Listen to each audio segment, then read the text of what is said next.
Hello students, welcome to Srinath's EAMCET series. ఈ వీడియోలో మనం ఇంటర్మీడియట్ సెకండ్ ఇయర్ ఫిజిక్స్ నుంచి 6th chapter current electricity chapter ఉన్న previous year EAMCET questions discuss చేయబోతున్నాం. And blueprint చూస్తే ఈ చాప్టర్ నుంచి మనకి 2 మార్క్స్ రాబోతున్నా. అండ్ ఈ చాప్టర్స్ అన్ని కూడా ఆల్రెడీ కంప్లీట్ అయిపోయాయి. అండ్ టాపిక్స్ చూస్తే one of the biggest chapter అని చెప్పుకోవచ్చు. చాలా లెందీ చాప్టర్ ఇది. సో అయితే లెందీ అయినా కానీ ఈ టాపిక్స్ అన్నిటి గురించిన క్లియర్ కట్ ఎక్స్ప్లెనేషన్ అనేది మనకు ఆల్రెడీ అవైలబుల్గా ఉంది స్టూడెంట్స్ మన ఛానల్లో. అండ్ ఈ ఛానల్లో మనకి 6th నుంచి 12th వరకు అన్ని సబ్జెక్ట్స్కి సంబంధించిన full chapter videos, entrance examinations, IIT entrance, neat entrance, bit set, engineering entrance, medical entrance, polytechnic entrance, అలా ఎంట్రన్స్ ఎగ్జామ్స్కి, అట్లానే బోర్డ్ ఎగ్జామ్స్కి వాటికి సంబంధించిన ప్రీవియస్ క్వశ్చన్స్, కంటెంట్, వీటికి సంబంధించిన కంటెంట్ అంతా కూడా మనం ఫ్రీగా ప్రొవైడ్ చేయడం జరుగుతుంది. 100% ఫ్రీ అనమాట. సో బెస్ట్ క్వాలిటీ మనం ప్రొవైడ్ చేయడం జరుగుతుంది. Please to subscribe the channel, like the video, share the video, comment below if you have any doubts అనమాట. అండ్ మనం ఒకసారి చూస్తే ఈ ఛానల్లో మనకి ఫుల్ చాప్టర్ వీడియోస్ అవైలబుల్గా ఉన్నాయి. ఫిజిక్స్ రిలేటెడ్ మాట్లాడుతున్నాను ఇప్పుడు నేను. ఐపీ ఎగ్జామ్కి సంబంధించిన ప్రీవియస్ ఇయర్ క్వశ్చన్స్, కన్షార్ట్ క్వశ్చన్స్ అండ్ ఎంసెట్ సిరీస్ ఇప్పుడు రన్ అవుతూ ఉంది. ఓకే, సో మనం చూస్తే ఫస్ట్ క్వశ్చన్ మన ముందుకు వచ్చింది. A battery of EMF 8 volts and internal resistance 0.5 ohms is being charged by a 120 volts DC. Battery ఉంది. సో ఈ బ్యాటరీ యొక్క ఈఎంఎఫ్ వచ్చేసేమో 8 volts అండ్ ఇంటర్నల్ రెసిస్టెన్స్ ఏమో 0.5 ohms. సో అలాంటి దీన్ని ఒక పెద్ద డీసీ సప్లై ఏం చేస్తుందంటే కనుక 120 volts ఉన్న డీసీ సప్లై దీన్ని ఛార్జింగ్ చేస్తూ ఉందన్నమాట. మధ్యలో మనకు ఒక రెసిస్టర్ అయితే ఉందన్నమాట. ఆ రెసిస్టర్ వచ్చి 15.5 ohms అనమాట. సో ఇప్పుడు మనల్ని అడిగేది ఏంటంటే the terminal voltage of 8 volts battery is. So ఈ బ్యాటరీ దగ్గర ఉన్న టెర్మినల్ వోల్టేజ్ మనల్ని ఫైండ్ అవుట్ చేయమని అడుగుతున్నారు స్టూడెంట్స్. సో టెర్మినల్ వోల్టేజ్కి ఫార్ములా ఏంటంటే the terminal voltage equals to ఈ ప్లస్ ఐఆర్ అనమాట. EMF plus IR. So EMF అంటే తెలుసు, 8 ప్లస్ కరెంట్. కరెంట్ ఎలా తెలుసు? కరెంట్ ఇవ్వలేదు, బట్ ఈ సర్క్యూట్లో ఒక రెసిస్టర్ ఉందని తెలుసు. సో ఆ రెసిస్టర్ గుండా ఏ కరెంట్ వెళ్తుందో సర్క్యూట్లో కూడా అదే కరెంట్ వెళ్తుంది. అండ్ ఆ రెసిస్టర్ యొక్క పొటెన్షియల్ డిఫరెన్స్ మనకు తెలుసు ఎంత, which is 120 volts DC. And దానికి రెసిస్టెన్స్ కూడా తెలుసు. సో కాబట్టి current is equals to VDC by capital R అవుతుంది. ఇంటూ స్మాల్ ఆర్ అంటే రెసిస్టెన్స్ ఆఫ్ దట్ బ్యాటరీ అనమాట, విచ్ ఈజ్ 0.5. ఓకే, సో ఇప్పుడు 8 ప్లస్ VDC అంటే ఎంత ఇచ్చారు మనకి? 120 volts ఇచ్చారు. సో 120 డివైడెడ్ బై ఆర్ అంటే రెసిస్టెన్స్ ఆఫ్ ద రెసిస్టర్ అనమాట, 15.5 ohms ఇంటూ 0.5. సో ఇప్పుడు ఈ క్యాల్కులేషన్ చేయండి, మీకు ఈజీగా టెర్మినల్ వోల్టేజ్ అంతా వచ్చేస్తుంది. ఒకసారి ఆప్షన్స్ చూడండి. 11.5, 112 volts, 14 volts, 6 volts. సో ఎంత అవ్వచ్చు స్టూడెంట్స్, ఏమనుకుంటున్నారు మీరు? సో ఒకసారి క్యాలిక్యులేషన్ చేయండి. మీ laptop or system or computer or whatever it may be, cell phone లేదంటే క్యాలిక్యులేటర్, ఎట్లయినా సరే క్యాలిక్యులేషన్ చేసి కామెంట్ సెక్షన్లో ఆన్సర్ మెన్షన్ చేయండి. ఓకేనా స్టూడెంట్స్? నేనైతే మీకు ఇప్పుడు 3 seconds ఆఫ్ టైం ఇస్తాను, చేయండి. ఓకేనా? So we can take 5 seconds అయితే మనం టైం ఇద్దాం. 1, 2, 3, 4, 5. సో ఆప్షన్ ఎంతో తెలుసా? దట్ ఈస్ 11.5 volts అనమాట. మీరు క్యాల్కులేట్ చేస్తే ఆ వాల్యూ వస్తుంది. ఓకేనా? So that's it. A piece of copper and a piece of germanium are cooled. ఈ రెండింటిని కూల్ చేశారు. Cooled from room temperature to 80 Kelvin.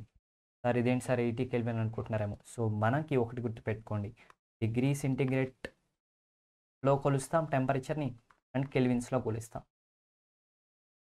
Okay, so మనకి 0 degrees అంటే ఎంత? 0 degrees Celsius means how much?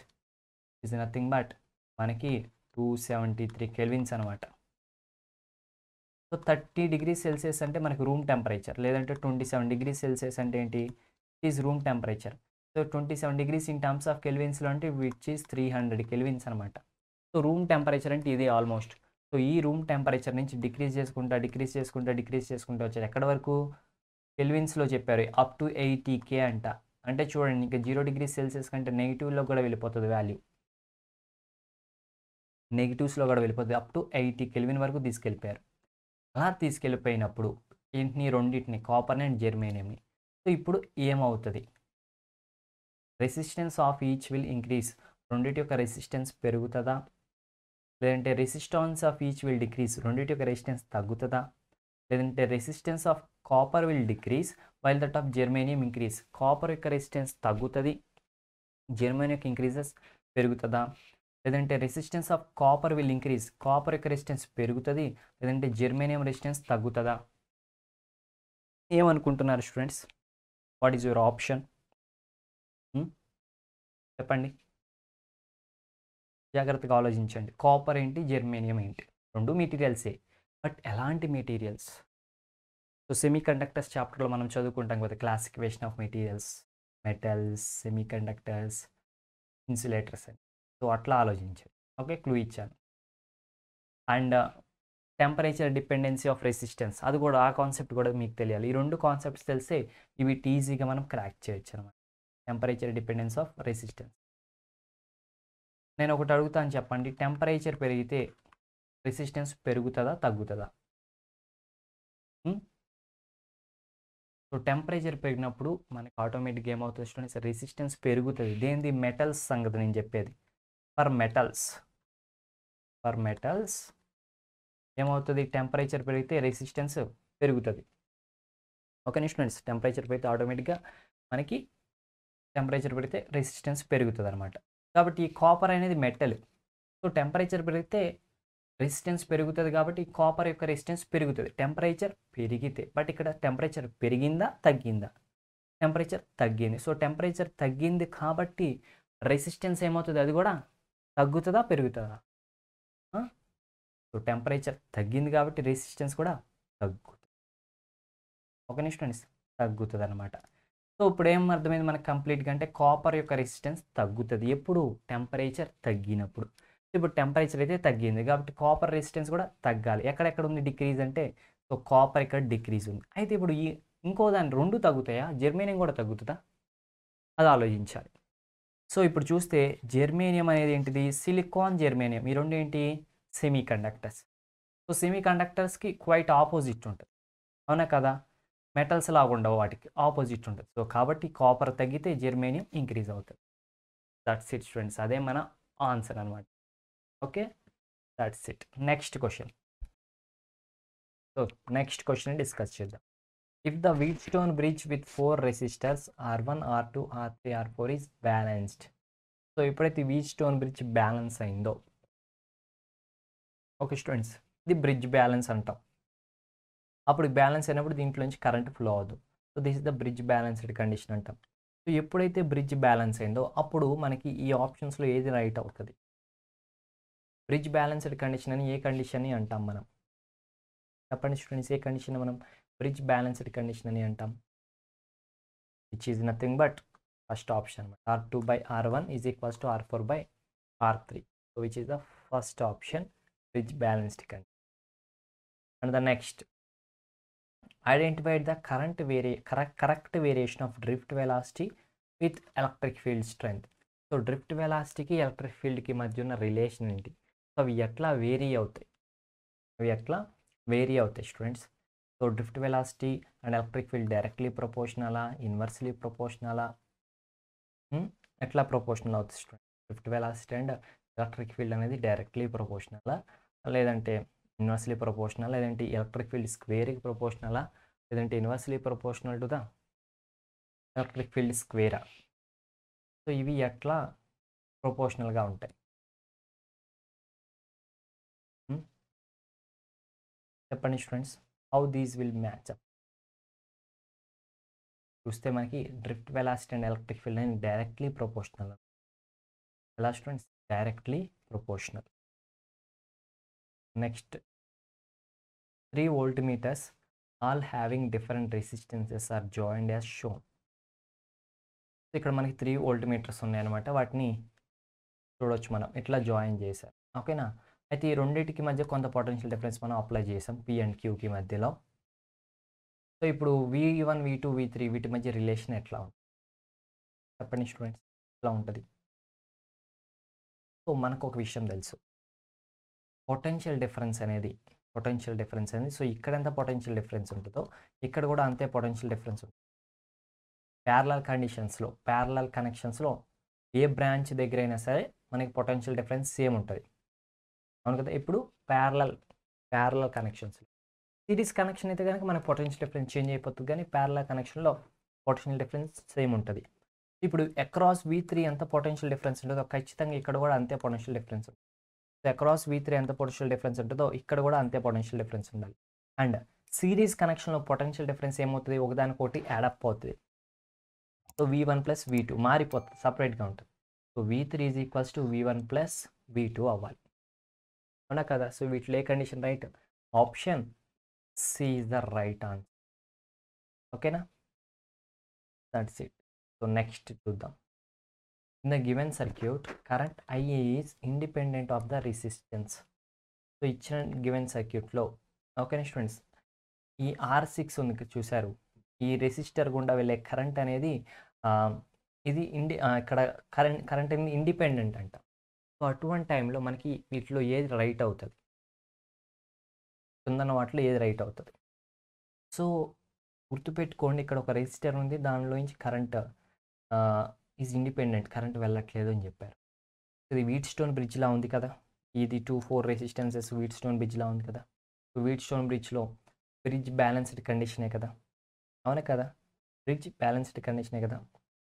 కాబట్టి ఆ బ్రిడ్జ్ బ్యాలెన్స్డ్ కండిషన్ ప్రకారం ఏమవుతుంది, ఇవి మనకి ఈక్వల్ అయ్యే ఛాన్స్ ఉంది కదా. సో ఫైనలీ ఆన్సర్ వచ్చేసి option C student.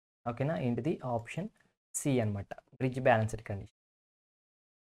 Next 2 copper wires A and B, 2 copper వైర్లు ఉన్నాయి ఏ అండ్ బి అనమాట. సో ఈ రెండింటి కూడా ఒకటే వెయిట్ ఉంది, వెయిట్ ఒకటే. If the wire A is 25 times larger than wire B అంట. So length of wire A is 25 times larger than length of wire B అనమాట. So then the ratio of their electrical resistance. So ఈ రెండింటి యొక్క resistance RA/RB ఇది ఎంతకి equal అవుతుంది? చూడండి values ఇచ్చారు. ఇక్కడ మనకి లెంత్స్ ఇచ్చారు అండ్ రెసిస్టెన్సెస్ ఫైండ్ అవుట్ చేయన్నారు. సో లెంత్స్కి రెసిస్టెన్స్కి మధ్య ఉన్న రిలేషన్ మనం ఫైండ్ అవుట్ చేయాలి. దేనికి లెంత్కి అండ్ రెసిస్టెన్స్కి మధ్య ఉన్న రిలేషన్ని ఫైండ్ అవుట్ చేయాలి. So resistance is equals to ρl/A అంటాం మనం, ρl² అంటాం. సో దాన్ని బట్టి మనకి ఎట్లా ఇది డిపెండెన్స్ అవుతుందంటే finally R is directly proportional to L² అనమాట. సో కాబట్టి RA ఈజ్ ఈక్వల్స్ టు ఎంత అవుతుంది, LA² / అవుతుంది. ఇప్పుడు LA అంటే ఏంటి, 25 × LB. So 25² × LB² / LB². So LB² cancel అయితే మిగిలేదు ఏంటి, 25² అని చెప్పా కదా. 25² అంటే 625. Okay, that is the verified thing, that's it. Next assertion reasoning type questions వస్తాయి. So when a wire of aluminium and another wire of aluminium silicon okay are heated from room temperature to 80 degrees Celsius. Room temperature దగ్గర అంటే 27 degrees దగ్గర మొదలుపెట్టి heat చేసి 80 degrees Celsius తీసుకొచ్చారు. వేటిని aluminium and silicon అనమాట. So the conductivity of aluminium increases and silicon decreases. So aluminium యొక్క conductivity పెరుగుతుంది అంట. సో కండక్టివిటీకి రెసిస్టివిటీకి డిఫరెన్స్ తెలుసుకోవాలి మీరు. కండక్టివిటీకి అండ్ రెసిస్టివిటీకి డిఫరెన్స్ తెలుసుకోవాలి మీరు, ఓకేనా. సో కండక్టివిటీకి రెసిస్టివిటీకి మధ్య డిఫరెన్స్ తెలుసుకోవాలి. ఏంటి కండక్టివిటీ, ఈ రెండు కూడా ఇన్వర్స్లీ ప్రొపోర్షనల్ అనమాట, అంతేనా students. So conductivity is inversely proportional to resistivity. So మనకి నార్మల్గా మెటల్స్ గురించి తెలుసు, మెటల్స్ గురించి మాట్లాడుకుందాం. మెటల్స్లో టెంపరేచర్ కనుక పెరిగింది అనుకోండి, ఆటోమేటిక్గా ఏమవుతుంది, మెటల్స్లో టెంపరేచర్ పెరిగితే రెసిస్టివిటీ పెరుగుతుంది. సో వన్స్ రెసిస్టివిటీ పెరిగితే ఏమవుతుంది, కండక్టివిటీ తగ్గుతుంది. కండక్టివిటీ ఏమవుతుంది, డిక్రీజ్ అవుతుంది. సో టెంపరేచర్ పెరిగినప్పుడు ఎస్పెషల్లీ మెటల్స్లో కండక్టివిటీ తగ్గుతుంది. ఇక్కడ ఏం చెప్తున్నారంటే అల్యూమినియం యొక్క కండక్టివిటీ తగ్గుతుందని చెప్పారా, పెరుగుతుందని చెప్పారు.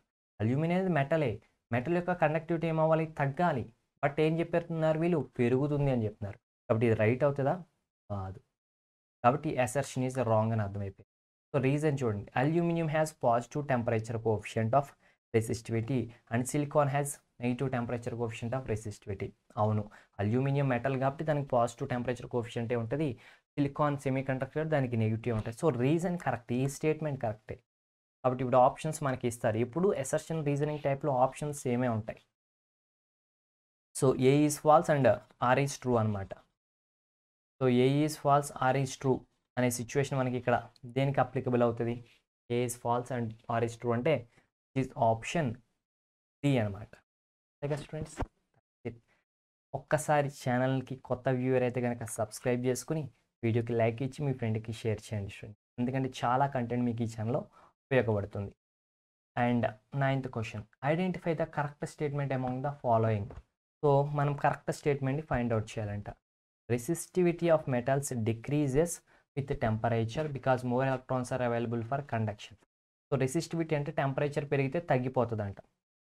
లేదంటే రెసిస్టివిటీ ఆఫ్ మెటల్స్ అనేది పెరుగుతుందంట టెంపరేచర్తో పాటు. Because number of electrons decreases, ఎందుకంటే ఎలక్ట్రాన్స్ తగ్గిపోతాయి అంట.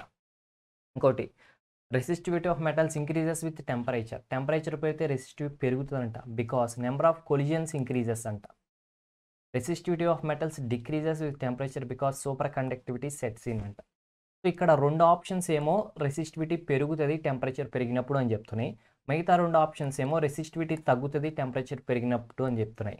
అయితే మనకు తెలిసిన విషయం ఏంటంటే రెసిస్టివిటీ అనేది పెరుగుతుంది ఎప్పుడు? మెటల్స్కి టెంపరేచర్ పెరిగినప్పుడు. సో కాబట్టి ఫస్ట్ది లాస్ట్ది కరెక్ట్ ఆన్సర్స్ కాదు. సో ఈ రెండిట్లోనే కరెక్ట్ ఆన్సర్ ఉంది. అయితే రెండిట్లో కూడా రెసిస్టివిటీ పెరుగుతుందని చెప్పారు. బట్ దానికి రీజన్ ఏంటో కూడా వాళ్ళు చెప్తున్నారు. ఇక్కడేమో number of electrons decrease, electrons తగ్గిపోవడం వల్ల అంటున్నారు. ఇక్కడేమో ఎలక్ట్రాన్స్ మధ్య కొలిజన్స్ పెరిగిపోవడం వల్ల అంటున్నారు. సో ఎలక్ట్రాన్స్ తగ్గిపోవడం వల్ల రెసిస్టివిటీ పెరుగుతుందా? ఎలక్ట్రాన్స్ మధ్య కొలిజన్స్ పెరగడం వల్ల రెసిస్టివిటీ పెరుగుతుందా? చెప్పండి స్టూడెంట్స్, ఏది దీనికి correct answer? So correct answer వచ్చేసి ఆప్షన్ సి అనమాట. సో ఎలక్ట్రాన్స్ మధ్య కొలిజన్స్ పెరిగిపోయేపటికి ఏమవుతుందంటే కనుక సో అప్పుడు ఎలక్ట్రాన్ ఫ్లో అనేది ఫ్రీగా జరగదు. అందుకు ఎలక్ట్రాన్స్ ఫ్లో జరగక కండక్టివిటీ తగ్గిపోతుంది. దట్స్ ఇట్, రెసిస్టివిటీ ఇంక్రీజ్ అయిపోతుంది. Okay students, that's it.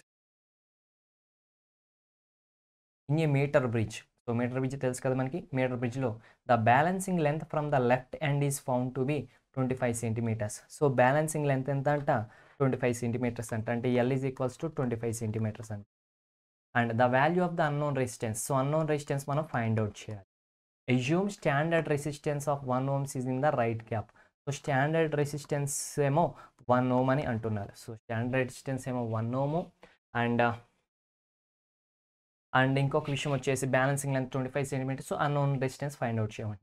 So meter బ్రిడ్జ్లో మనకి బ్యాలెన్సింగ్ ఫార్ములా తెలుసు కదా, x/r is equals to L divide by 100 minus L.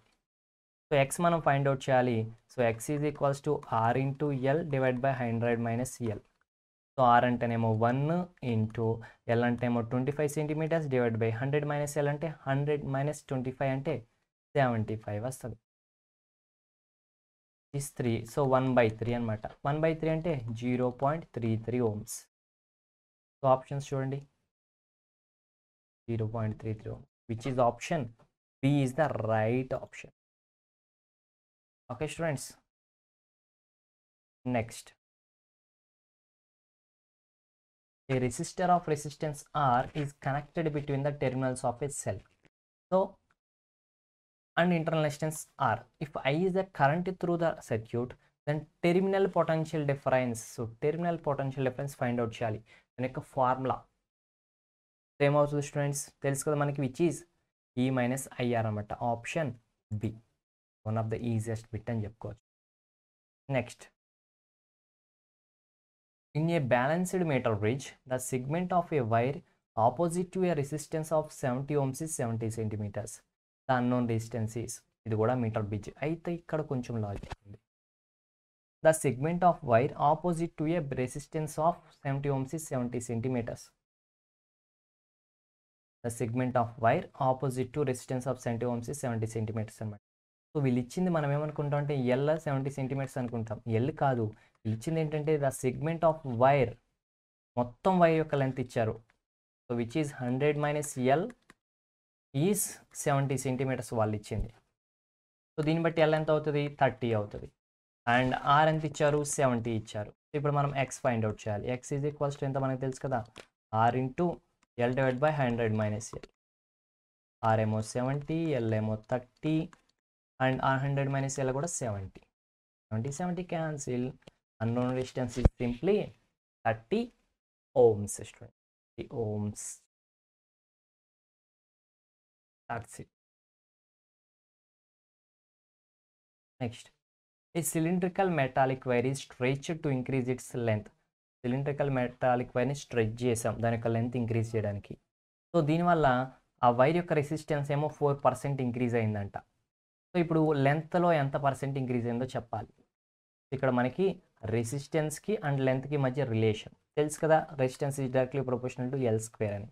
So రెసిస్టెన్స్లో ఇంక్రిమెంట్ ఎంత ఉంది అంటే the delta R by R into 100 is equals to 4 అని వచ్చింది.